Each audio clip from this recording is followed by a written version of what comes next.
Canada, if you didn't know, it's very affordable, extremely affordable, so affordable. So, you're thinking about coming to Canada?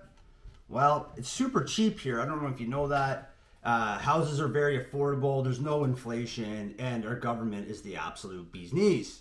Today, on the Meager Millionaire, I'm feeling very sarcastic. I'm going to discuss a CTV News article.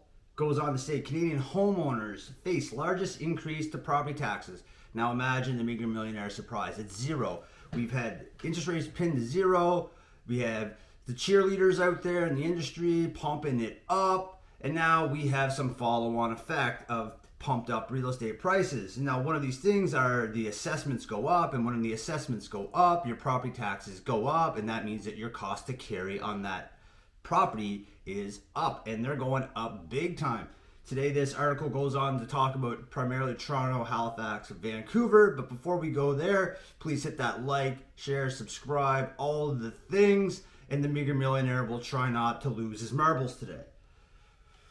States that as Toronto homeowners brace for one of the largest property tax hikes in recent memory, many other cities are grappling with similar issues. For you that don't know, Toronto, Vancouver, Victoria, Montreal, you name it, across Canada is a housing bubble. Let it be known, it is a bubble.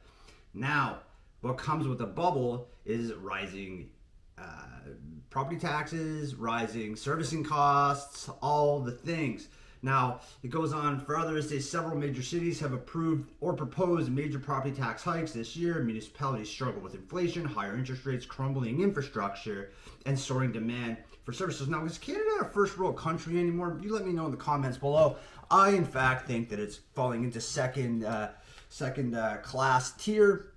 And I think that if we keep on this trajectory, we'll be a third world country in probably a decade or two, especially if we're underneath the Liberal government. In Montreal, property taxes are set to rise nearly 5% this year, the largest hike in nearly 13 years. Vancouver property taxes are up 7.5% this year, following 10.7% increase last year. Now, that's no big deal, like a cool close to 18.2%. That's totally affordable. Canada, if you didn't know, it's very affordable, extremely affordable, so affordable. Now, in Halifax, it's set to nearly go up 10%. Now, once again, 10%, that's nothing. Canadians are rich. You know, they can afford 10%. That's no problem. I did not create this financial mess, Toronto Mayor Olivia Chow says, referring to the city's $1.8 billion budget shortfall, but it needs to be fixed. Now, of course, in Canada, we print our way to prosperity. We pump up real estate bubbles until everybody becomes prosperous. And now we're going to tax the serfs into the ground. Like they belong, right? Like they belong. The serfs, get them down there. You're not supposed to be middle class or upper class. Get down and hang out with the poor people. Toronto budget includes a 10.5% increase in property taxes, which Chow warns could jump to 16.5%. So it wasn't bad enough. We're just going to raise it perhaps an extra 6% because houses there are $50,000. Nah, they're more like $1.5 million. And run the tax on that. You're going to get a beatdown is what you're going to get. Toronto is going to get a beatdown. It's going to be fun downtown beatdown.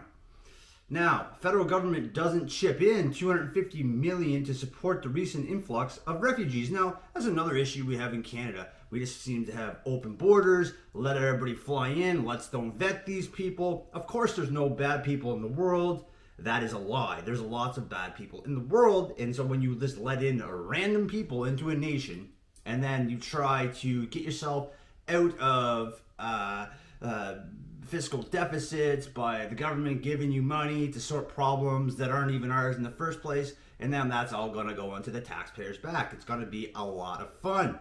Chow goes on to say that she's been calling on Ottawa to kick in more money for refugee claimants who currently make up nearly half of the city's shelter residents. Now, I'm sure there's lots of Canadians there that could use some help, but no. Let's just let the migrants in, left, right, and center. Let's don't vet them, and let's cause problems for Canadians who are residents here.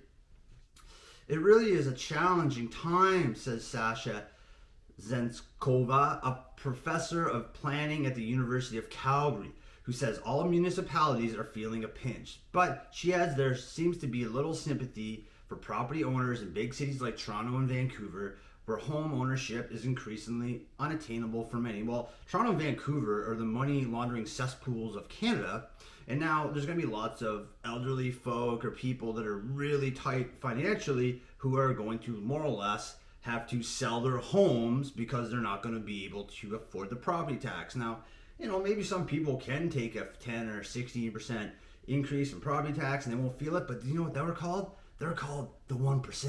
Yeah, the 1%. Guess what? The 1% are going to make money in good times. The 1% are going to make money in bad times. The 1% know how to make money all the time. And guess what? They don't pay any taxes either because they're smart. Now, property taxes are increasing in line with exponential gains in home prices. Duh. She says, this is a robust accumulation of equity, and there comes a time when you have to return something back to the city. No, that's not exactly how it works. We've created a bubble. Now we're going to tax the slaves into oblivion. That's essentially what the country of Canada does now. We're not prosperous. Although it's a big illusion that we are, however, it is not the fact. There's a small amount of the population who is wealthy, but the vast majority are poor as heck. So, if you own a home in Canada, are your property taxes going up? But the meager millionaire, even though he could live in a fancy neighborhood, he doesn't. Do you know why? Because he understands the game. And the game is to own the cheapest real estate with the lowest property tax. And so you pay the least amount of tax. And in fact, I argue that you shouldn't even own your primary residence. You should own doors. So then you can get the tax advantages that go along with owning doors and then rent the place that you live. So you don't have to pay really hardly any tax at all. But it's a whole legal loophole that you can jump through, but it just takes a psychological shift. And so we're going to get there. Just keep on following, subscribing, coming back for more. The Meager Millionaire is going to try to keep it together. And guess what? We're going to make it through.